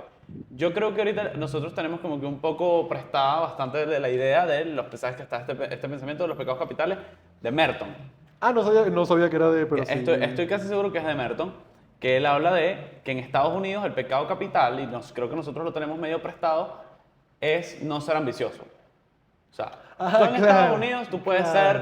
ser el carajo más exitoso, tú dices, mira, yo tengo mi restaurante, tengo mi casa en la playa, mi casa en la montaña, entonces yo estoy bien, yo de verdad tengo una fluidez económica chévere, una vida satisfactoria. Y te van a decir, pero ¿por qué no abres otro restaurante? ¿Pero por qué no tienes una casa Claro, mejor también en claro. Nueva York? ¿Y por qué no tienes una casa en Venezuela? ¿Y por qué no sigues creciendo? Y entonces tienes 500 restaurantes. Ese es el pecado capital, que tú no tengas más ambición. Entonces, por eso siento que aquí se presta un poco. Pero yo estoy echando cabeza cuando yo estoy viendo mi clase de Merton, yo me pongo a pensar, yo, "Verga, pero ¿cuál es el pecado capital en Venezuela?" Y yo tengo la teoría, yo me pongo a pensar, pero, y dije, pero ¿qué es lo único que no se puede hacer en Venezuela? Y por eso creo que tú atinas ahí un poco, creo que es Yo estoy pensando una, algo, una yo estoy- mezcla. El pecado capital en Venezuela, según mi teoría, es ser un huevón. Ser huevoneado, estaba pensando O sea, lo mismo, ser tú puedes ser huevoneado. cualquier, tú puedes ser gay, Sí. tú puedes ser, obviamente mediante las limitaciones que tienes, tú puedes ser Claro. pobre, puedes ser un motorizado, puedes ser rico, lo que no puedes ser es un huevón. Sí, no puedes estar huevoneado. Entonces, Sí. claro, a mí me da mucha risa la vaina, porque tú, Sí, no importa sí. que mi hijo se case con un pobre, pero que no sea un huevón, que no sea, y hay mucha, entonces habría que hacer la tipología, el tipo ideal del huevón, ¿de qué hablamos cuando se habla de un huevón? Bueno, Axel Caprile, él es un analista junguiano venezolano. Él tiene un libro que se llama Las... La fábula de Tío Conejo. Ajá. Y él habla un poco de cómo el arquetipo, la manera usual del venezolano por excelencia es el del el pila, mira, agarré aquí, me metí allá, el bochinchón, el que está entre los límites, tal. Sí, sí, sí. Que nuevamente, estoy totalmente de acuerdo contigo, aquí de verdad es un pecado ser huevoneado.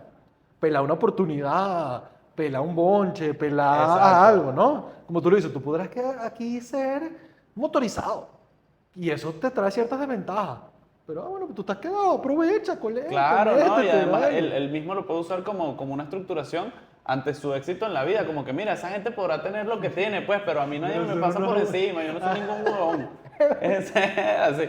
Entonces, Es verdad, ellos podrán tener plata, pero son unos ahuevoneados. exacto, tú ves a esos muchachos en camioneta. Entonces, ese es el único pecado capital que yo veo aquí. Y no me acuerdo que Tú ves a ese muchacho, su papá tiene toda esta plata, pero ese muchacho es un quedado. Exacto, tú lo ves ahí. Tú lo ves en clase sentadito, no quiere hacer nada, no quiere aprovechar la palanca del papá, sí. Claro, claro. O él es primo del Ok. no sé quién y no Ajá, quiere y no está aprovecharla. aprovechando, sí, oye, sí, sí. Entonces me gustaría a lo largo de mi viaje ir conociendo para hacer como que un libro que así no sea muy extenso, una investigación, los pecados capitales de Latinoamérica. Ok, ok. Entonces, Muy porque por lo bien. menos, hablando como de lo que estábamos hablando de España, por eso también sabía un poco de lo de Argentina, como que ser optimista en Argentina, entiendo que es pero ¿cómo? Sí. Bueno, yo estudié con argentinos. Yo en cuarentena, yo hice una formación a nivel de posgrado en una universidad en Córdoba, en una fundación asociada a una universidad en Córdoba, y estudié con puros argentinos, y de verdad que esa gente se da duro. Es decir, yo pensaba que entre venezolanos existía esta cosa de la autocrítica, ¿no? O la autodestrucción.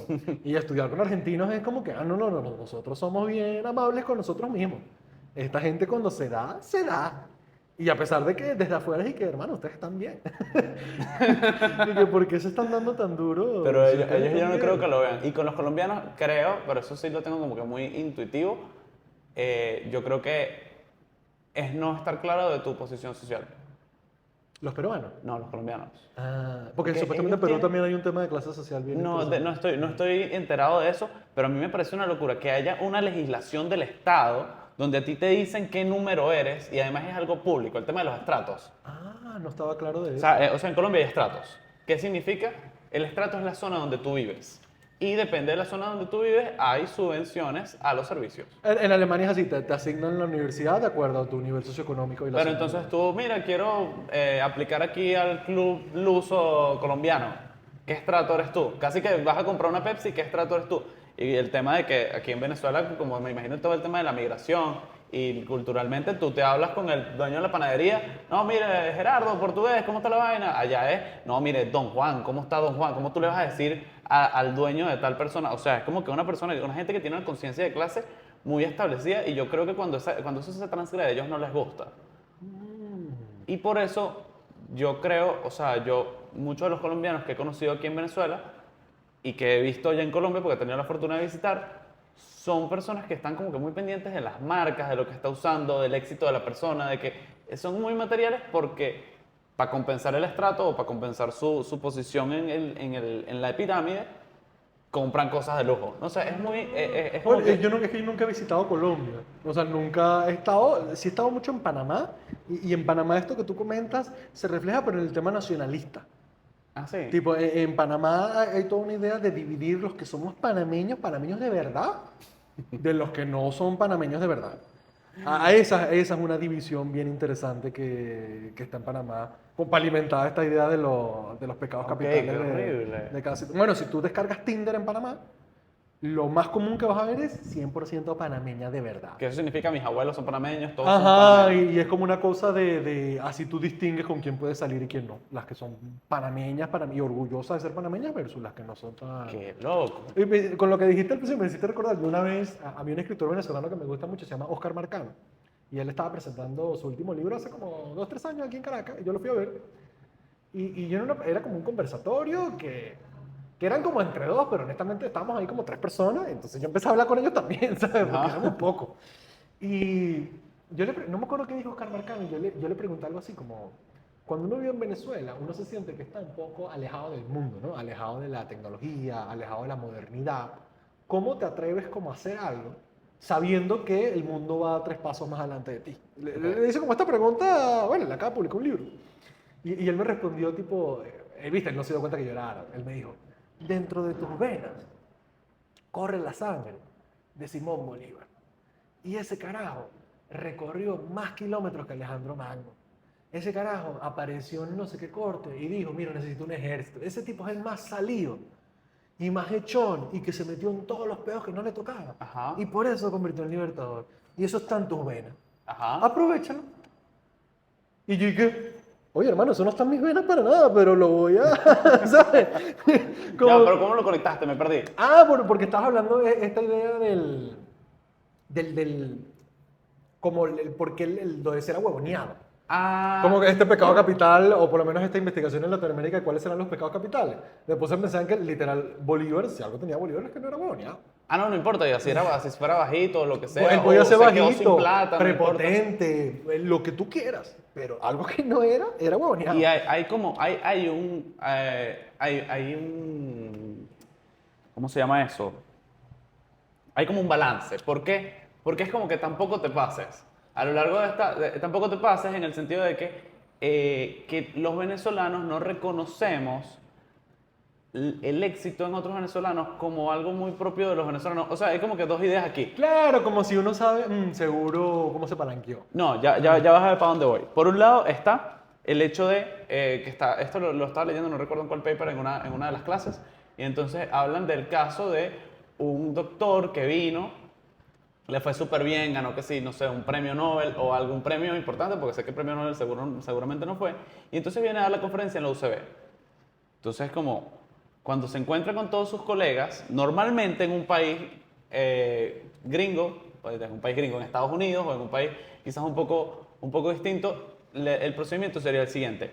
Ah, doctor Pérez, ¿cómo está? Algo así como cuando tú te diriges al presidente, coño, un carajo que hizo algo demasiado arrecho, vamos a dirigirnos a él con respeto, o por lo menos, coño, felicitaciones, espero que arrechísimo lo que hiciste, me pareció la investigación impecable, o simplemente como un reconocimiento a lo que eres. Pero ¿qué pasa? Cuando en Venezuela tú te estás pasando, o sea, cuando tú pasas a otro nivel en algún grado de éxito, pasa es, ¡épale, Pérez! ¿Cómo está la vaina? Mira, ¿te acuerdas cuando raspaste el mate 1? ¿Te acuerdas cuando raspaste? Es como, mira, estamos claros que eres arrecho, pero también eres nuestro. O sea, en Venezuela o sea, es más importante la igualdad que casi cualquier otra cosa. Es como que somos iguales, no importa si tú eres el dueño no sé, si eres Lorenzo Mendoza, y yo soy, y por eso ese mismo tema de que yo no soy ningún huevón, y entonces por eso también lo iba a pegar con el hecho de que los venezolanos también siento que no reconocen el éxito venezolano como algo venezolano. ¿Qué quiere decir? Que si cuando te dicen, no, lo que pasa es que este carajo está en Japón haciendo una vaina rechísima, verga, rechísima, ese carajo no parece venezolano, súper inteligente. Ese que tiene otra cultura, eso es porque los papás eran de no sé dónde. O eso, ¿sabes qué? Claro, Hay como, la mezcla como... como que, no tanto para igualarlo, sino como no aceptando la otra parte también, pues, porque también, como decía, que no hay nada más venezolano que tener unos abuelos o unos papás extranjeros, existen otras cosas, porque lo que pasa es que yo tuve un problema de identidad interesante en ese sentido, porque viví esta parte como buen venezolano de no hay nada más venezolano que no sentirse venezolano o que ladilla tener el pasaporte venezolano. Entonces pasa por este proceso donde entiendes que así como Venezuela, o en mi caso Barquisimeto, es una sociedad que produce el 80% de la población homogénea, hay unos outliers, bien sea hacia la parte negativa o la parte positiva de lo que consideramos socialmente aceptable o no, que también son producto de eso. Entonces, si tú eres venezolano y no te sientes venezolano y sientes que actúas completamente distinto, eso es muy venezolano también. Lo que pasa es que no es tan común. No sé si me explico. Sí, creo que sí te entendí, pero te tengo dos comentarios de eso. Lo del primero es de que yo no sé si esta característica de intentar, ¿sabes? Esto que planteaste como disminuir al otro, o que todos estemos en el mismo plano, ¿no? Okay. Sí, tú podrás ser arrechísimo, pero aquí todos somos iguales. Yo no sé si eso sea ya algo cultural o sea el resultado de un proceso traumático. Aquí todos cagamos sentados.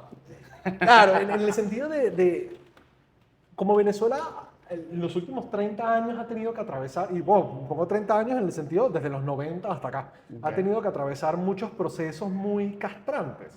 Y digo castrantes específicamente porque Bueno, se supone que Venezuela iba a ser tu país, se supone que Venezuela iba a ser el futuro, se supone que, bueno, y tú lo ves, tú cuando vas a otras ciudades de Latinoamérica, te das cuenta que ellos están empezando a construir estructuras de ciudad, Bogotá tiene metro, ahorita es que inauguró la primera línea. o por lo menos toda la avenida Libertador, que cuando tú vas a otras partes del mundo, tú dices, nosotros tenemos la estructura perfecta para el futuro. Es decir, nosotros Claro. ya hay algo que había muy avanzado. Las vialidades, el español que anda por ahí en moto dice, bueno, pero todo Venezuela tiene asfalto. Ajá, exacto. Nosotros tenemos toda una vialidad estructural que daba a entender de que nosotros íbamos a ser mucho más grandes, desde los 90 para acá, muchos procesos de castración. Entonces yo me pregunto si lo que tú estás planteando es algo cultural o es esta idea de, hermano, todos pasamos hambre. O esta idea es decir, todos pasamos hambre en algún sentido. Porque Venezuela vivió épocas en las cuales no importa si tú tenías dinero o no, igual todos estamos bajo la misma situación, o por lo menos bajo las situaciones de apagón. Es decir, hermano, tú también bajaste la poseta con todo. Claro. Tú podrás vivir en el country club y podrás haber tenido tu tanque de agua, tal, pero después de 5 días, todos estamos iguales.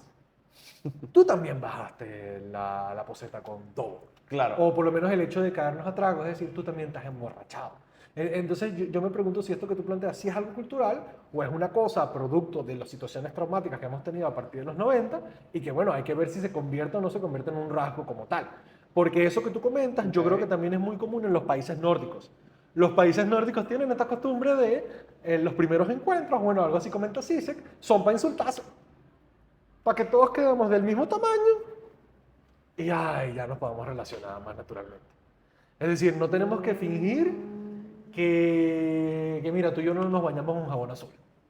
Independientemente de que yo era rico y tú eras pobre, ambos pasamos por cosas. Claro, que todos los dos estaban buscando papel toalé los en dos, 2017. exacto, los dos estábamos buscando papel Tú estabas toalé. buscando tren. O si de repente estábamos en la calle un día y a los dos se nos paró el motorizado, ahí no importa clase social, económica, tal, ambos tuvimos un momento de simio no mata simio. ¿Sabes? Estamos en la misma, estamos pasando por lo mismo. Entonces yo no sé si eso va por allá. Y lo segundo, que tiene que ver esto con lo del el reconocer, es que bueno, parte de esta posibilidad del venezolano de ser tan avispado, es que bueno, si tú haces eso a la perfección, puedes no hacer nada en tu vida. Es decir, nuevamente, viviendo el contexto, ¿no? Un indígena venezolano tal vez no tenía que estar cayéndose a guerra, porque lo tenía todo. Y si tienes un paisaje hermoso, una comida rica y todo tranquilo, realmente quizás eso no tenga que ver nada con la ambición. O sea, tal vez realmente la única razón por la cual nosotros empezamos a hacer cosas es por la mezcla. Claro. Y nuevamente con esto me pregunto si tal vez estas cosas tienen algún correlato más allá de lo cultural. Porque nuevamente Venezuela como cultura tiene muchas cosas geográficas que la distinguen. Es esta idea de acceso al mar. En Venezuela demasiada gente habla en inglés, en Latinoamérica eso no pasa. ¿En serio? En Latinoamérica es muy poco común. Porque nosotros tenemos demasiado acceso estamos muy cerca de Estados Unidos, por el mar viene todo el mundo, primero se queda aquí, después va a otro lado, hay mucha gente extranjera, aquí el inglés se maneja, mucho más común de lo que uno cree. Aquí los locales, algunos tienen nombres en inglés. Sí. En Latinoamérica eso no es un fenómeno. En Latinoamérica es español y español. Así como los gringos solo hablan inglés, en la mayor parte de Latinoamérica solo hablan español. La cuestión más abierta al mundo yo creo que es un fenómeno de Venezuela y de Brasil. Y por este tema de la ubicación en la que están con respecto al mundo. Pero me refiero, hay muchas particularidades geográficas que mientras no sepamos qué va a pasar con todos los venezolanos regados en el mundo, yo creo que hasta ese momento de verdad no vamos a saber lo que significa tener cultura. Y nuevamente hay que esperar que pasen muchos traumas generacionales en el sentido de si una persona migró en situaciones de persecución política o persecución traumática en el 2017, esa persona migró en una situación traumática. Claro. Tal vez esa persona a sus hijos, si esa persona sale y tiene sus hijos en el extranjero, esa persona no le va a contar a sus hijos lo que le pasó. Pero quizás a sus nietos sí. Y sus nietos pueden empezar a desarrollar síntomas de estrés postraumático por el relato de sus abuelos. Que eso es lo que le pasó a las víctimas del Holocausto. Eso es lo que te iba a preguntar, ¿por qué se le cuentan a los nietos y no a los hijos? Porque es muy reciente. Si tú acabas de salir de una situación traumática, tú no tienes todavía el valor o la fuerza para hablar con tus hijos. Mira, yo escapé de Venezuela en estas condiciones, a mí me pasó esto, yo fui a una marcha, a mí cómo pasó esto. Contarle eso a tu hijo que tiene 6 años y está en España, intentando ser español, intentando tener tu vida, y tú con tus Claro. problemas de identidad es muy jodido. ¿Cuándo lo vas a poder hacer? Cuando tengas 70 y tus nietos, mira, sabes que cuando yo vivía en Venezuela pasaba esto, pasaba esto, pasaba aquello. Entonces hicimos esto. Hicimos esto y algo que puede pasar es que los niños por la exposición a ese tipo de cuentos empiezan a desarrollar los mismos síntomas que los abuelos. Eso les pasó a las víctimas del holocausto. A los nietos de las víctimas. A las nietas de los nietos de las víctimas del holocausto empezaron a desarrollar los mismos síntomas de estrés postraumático que los abuelos que vivieron el holocausto. Por las cuentas. Los hijos no, porque los hijos nunca se enteraron.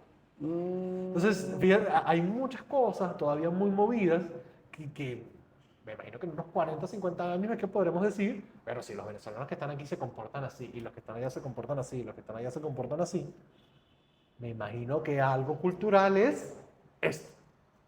Pero hasta que eso no pase... No, yo sí creo que seguramente deben haber estudios acerca de como que del tema cultural, Claro, antropológico claro. y sociológico al respecto. Lo que sí está, no sé, también recuerdo. Ah, claro, que tú estudias sociología y yo estoy aquí. Claro, por eso es que yo todo lo traigo a lo Claro, cultural. es que acabo de caer en cuenta allí que, claro, esta es la diferencia entre sociólogo y psicólogo. Sí. Yo siempre que no, la persona. Claro, y yo lo Y tú estoy que llevando- no, el grupo.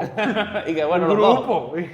No, y más allá de eso, el tema es, bueno, el tema por lo menos desde la sociología, recuerdo que la tesis doctoral de mi profe, de una de mis profes era, o sea, como que ella lo resumió en una frase y era más o menos como que el eterno curse latinoamericano, la eterna maldición latinoamericana es buscar la identidad que ella tiene en otros lugares. Y creo que eso pasa mucho, especialmente en Venezuela. ¿Por qué? O sea, tú piensas en México y hay como que una imagen. Piensas en Perú, hay una imagen. En Argentina, más o menos una imagen. Y tú piensas en Venezuela, o sea, aquí no hay un sitio donde tú juegues dominó. Tú vas a Perú y comes causa. ¿Cuántos? Aquí ya no hay ni arepera.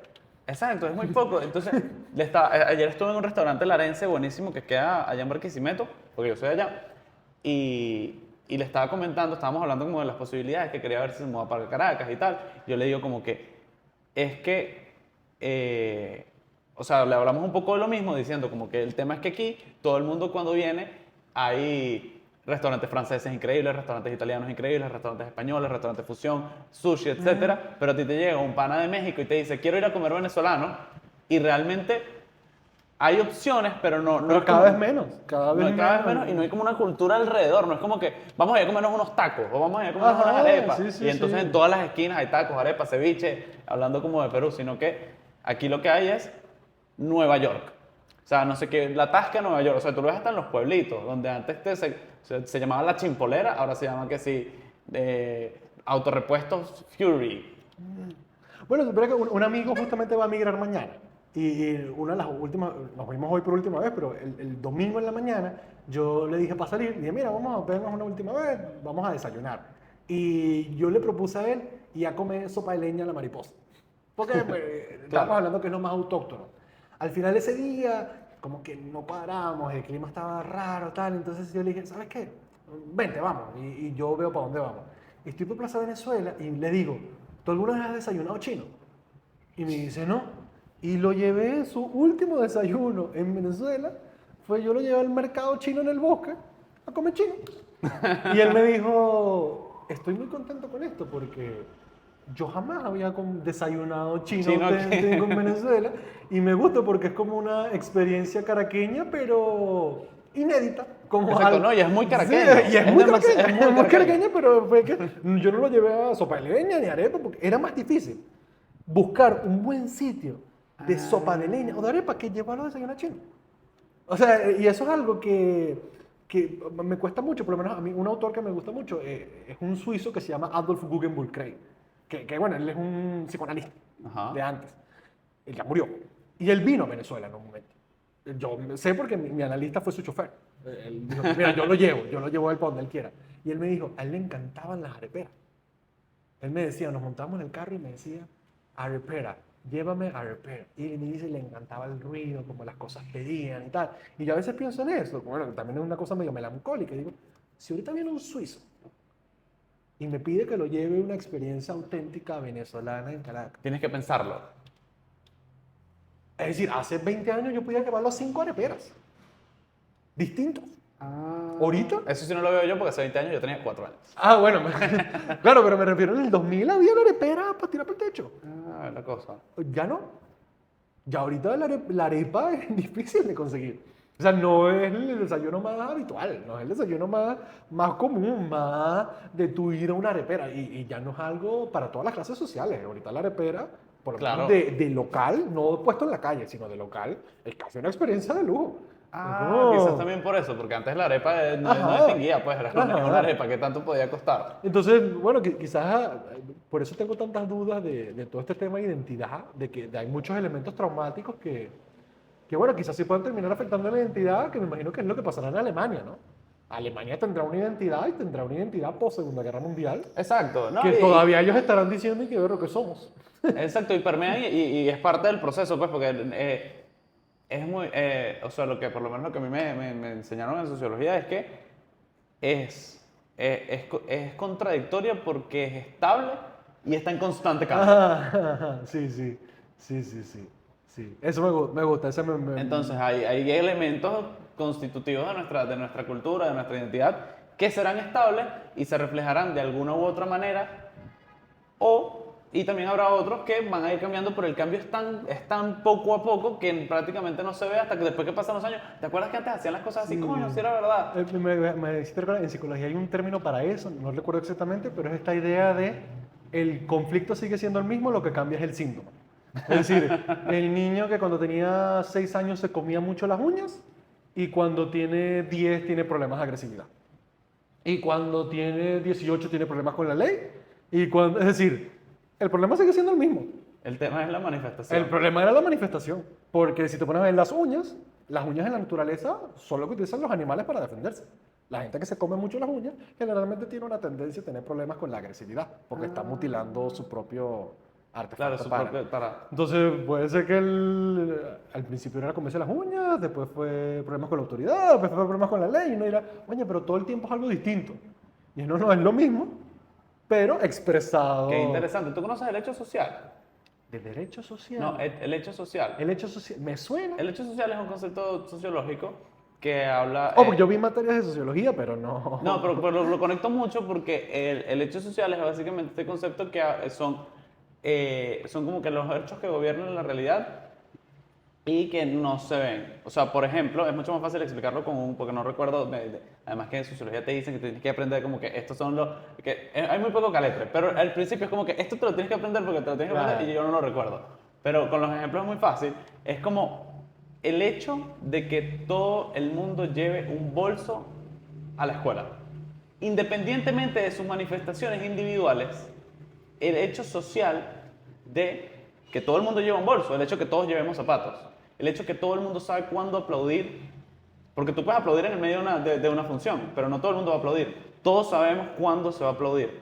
Entonces, es un hecho que el famoso caso del hecho social es el suicidio de Durkheim. O sea, Durkheim dijo, la sociología existe y es tan así que lo voy a demostrar haciendo un caso de estudio sobre lo que pareciera ser la decisión más individual que tiene el individuo. Y bueno, de ahí salen las 4 tipologías del hecho social. Entonces dicen, claro, cada uno tuvo sus razones individuales que le pertenecen a la psicología para el suicidio, pero se pueden agrupar entre suicidio altruista, que son los que se suicidaron tratando de salvar a otro. El hecho de que algo que puede parecer tan individual termina siendo social.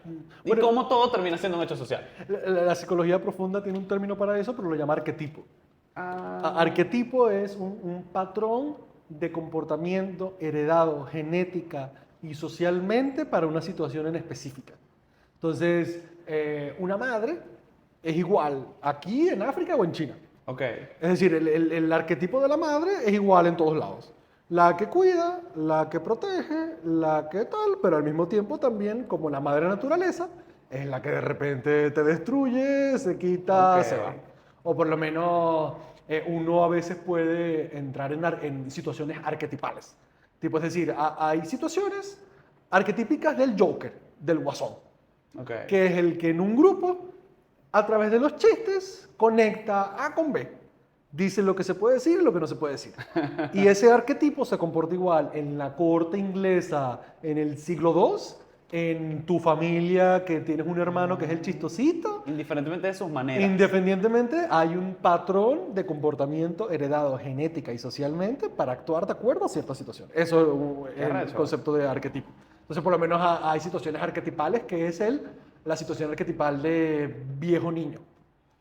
Hay ciertas maneras usuales de comportarse cuando juntas a un viejo y a un niño, que son arquetipales.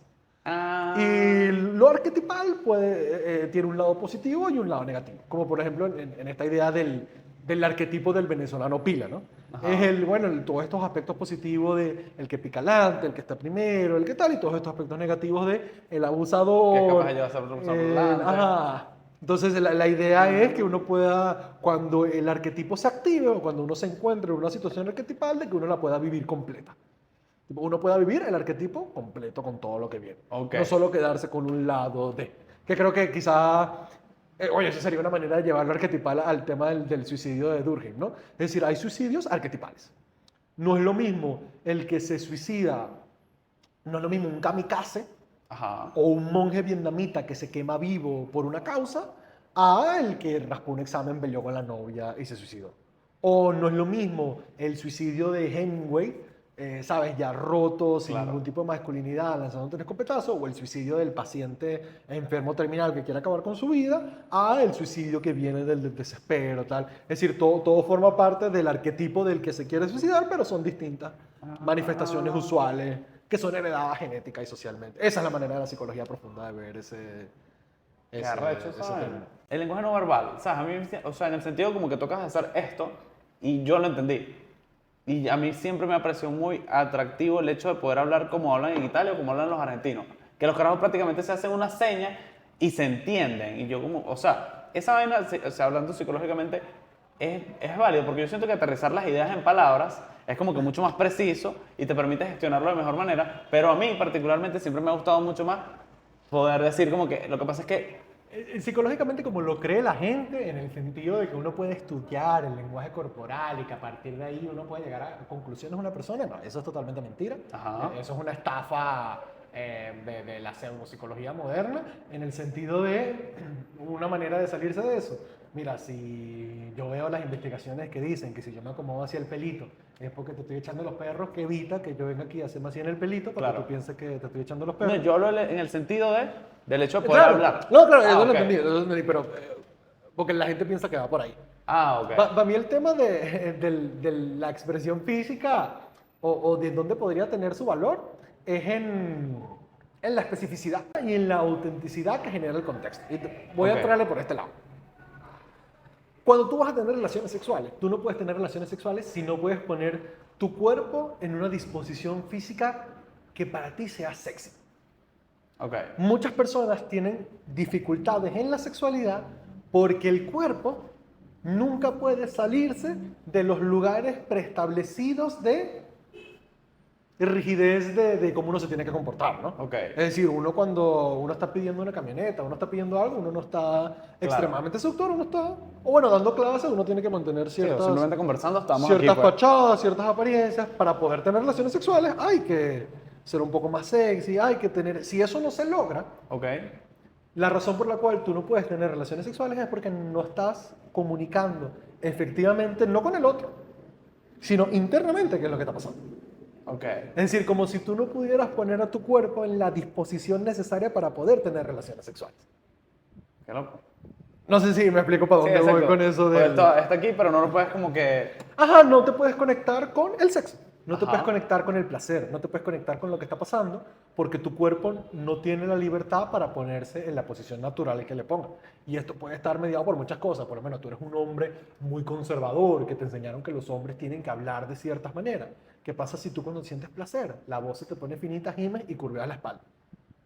Tal vez el tener que hacer eso sea tan angustiante que tendrás que poner excesivamente rígido y tienes una sexualidad ausente, desapegada, poco expresiva, pero es porque nunca se tradujo en el cuerpo. Es decir, es salir Mierda, de esta idea de, fíjate que a veces uno habla de las ideas de antes como si se hubieran perdido, ¿no? Está este tema del dualismo mente-cuerpo. Ajá, En algún momento se pensaba que cuerpo y mente eran entes separados. claro. Bueno, hay gente que todavía piensa eso. Hay gente que dice, este es mi cuerpo. No, este es cuerpo. Este es mi cuerpo. Es decir, yo tengo algo distinto. O alguien dice, no, yo me siento mal, lo que necesito es una pastilla. Ah, entonces tú tienes un malestar que solo se soluciona desde el cuerpo. Ok. Es decir, ¿dónde está esta unión? Mente-cuerpo, como si fuera uno solo, y en la medida en que eso esté más desintegrado, suelen existir más problemas. Entonces, Ah, sí. claro, Pero el tema de pensar que, por ejemplo, yo soy mi cuerpo, es que si pierdo una mano, que dejo de ser yo. Bueno, perdí una parte de mí, Literal. pero una parte de mí, de... sí, sí, perdiste una parte de ti. O sea, perdiste tú. ¿Tú crees? No, no, no creo, estoy seguro. O sea, Es decir, en esencia, porque yo es que sigo siendo el mismo, pero ponte tú, no tengo un brazo. ¿y qué implica eso? Sí, quizás pensándolo en términos cuantitativos es difícil de acomodar, pero pensándolo ya desde un tema más cualitativo, como que, ok, sí. Tú eres tu brazo también, tú eres dos brazos. O sea, tú no eres... hay que salirse de esta idea medio nueva de las neurociencias de que uno solo es cerebro y lo demás es lo que el cerebro responde. No, no, no. El cerebro tiene una cantidad de neuronas importantes, ¿sí? El estómago también. Tiene una cantidad de neuronas importantes. Hay respuestas que vienen de distintas... Es decir, la razón por la cual estamos obsesionados con el cerebro es porque ese fue el sitio en donde decidimos poner unas maquinitas que mostraban rayitas en una computadora. Ok. Pero si esa maquinita la podemos poner en cualquier otra parte del cuerpo, vamos a ver rayitas en una computadora también. Claro. Y por eso hablo de esta idea de, bueno, si a ti te cortan un brazo, si te cortan una pierna, no es que tú perdiste tu pierna y tu brazo, tú perdiste tú. Ya esa persona no es igual, ya esa persona no es la misma, ya esa persona es otra. Es una persona incompleta y siempre va, y esa sensación de estar incompleto se refleja en lo que llaman el miembro fantasma. No sé si sabes qué es eso. Ah, sí, cuando le explican la pierna que no tiene. ¿Qué no tienes? Racionalmente sabes que tu pierna no está ahí, pero hay algo que no termina de cerrar. Es decir, cuando la mente le dice a la mano, haz algo, la mano la hace. Pero cuando la mente le dice a la mente, haz algo, la mente opone resistencia. Entonces, hay que tomar en cuenta de que esa resistencia está en el cuerpo. Es decir, fíjate que cuando tú intentas hacer algo, fíjate cuando tú estás muy nervioso por hacer algo, Ok. la resistencia no está en tu cabeza.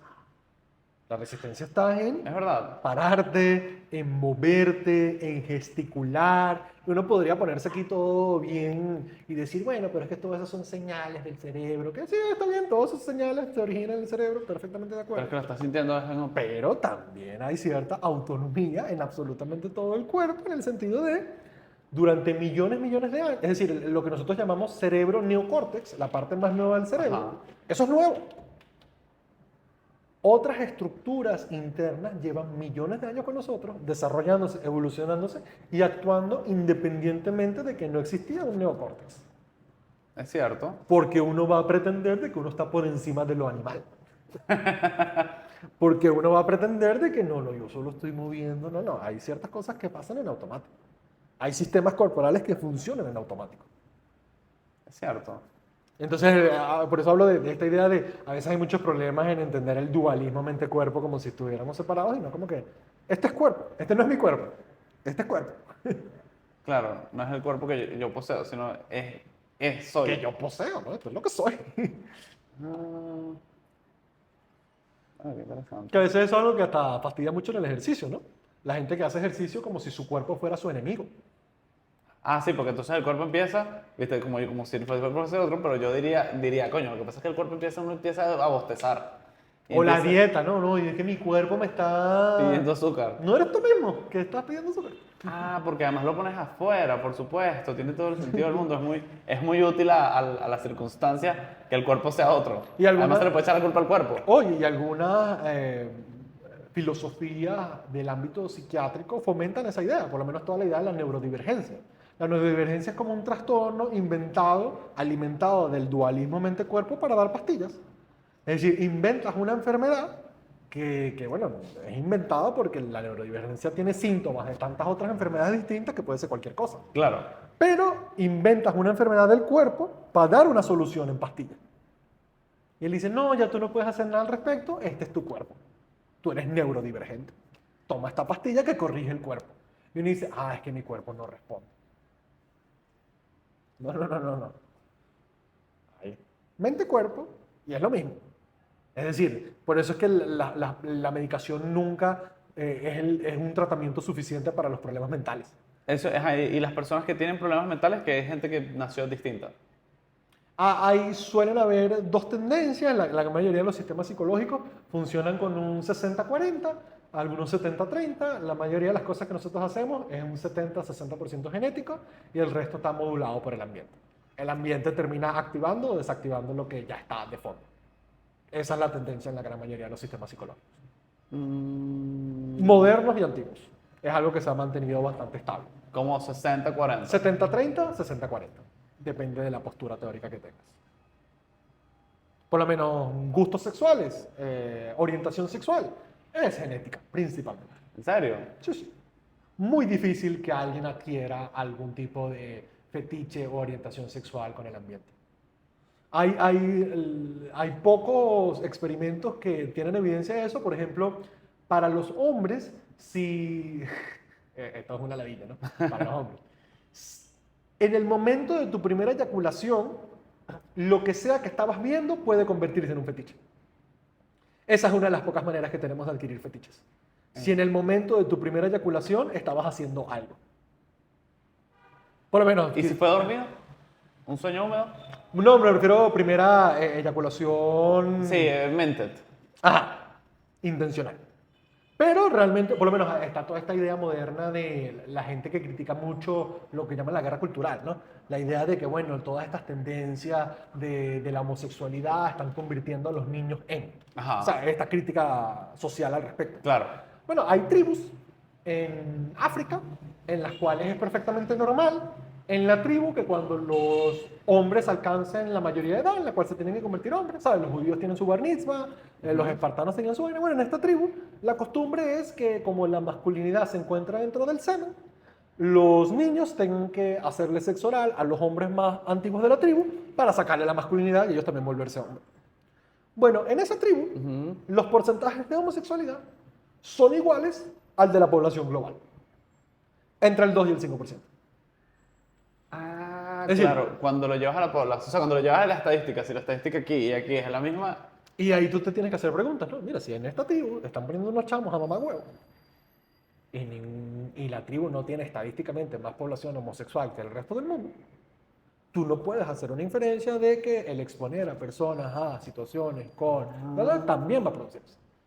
O nuevamente, si tú entrevistas a las personas que practican sexualidades alternativas, algo que se mantiene constante en todas las investigaciones es que todos dicen, no, mira, yo desde que soy chiquito tengo fantasías que se han ido desarrollando. Quizás de niños fantaseaba que era un gigante o fantaseaba con que yo tenía el control sobre mis amigos jugando la E y de grande, bueno, me gusta ser un dominador. O mira, no, yo de chiquito tenía fantasía. Es decir, muy poca gente comenta o en las investigaciones reporta que, no, bueno, en algún momento yo adquirí esto. Por lo menos en la sexualidad. Muy poco probable. Verga, qué interesante. Muy poco probable. Qué interesante. O por lo menos, fíjate el tema de los pies, ¿no?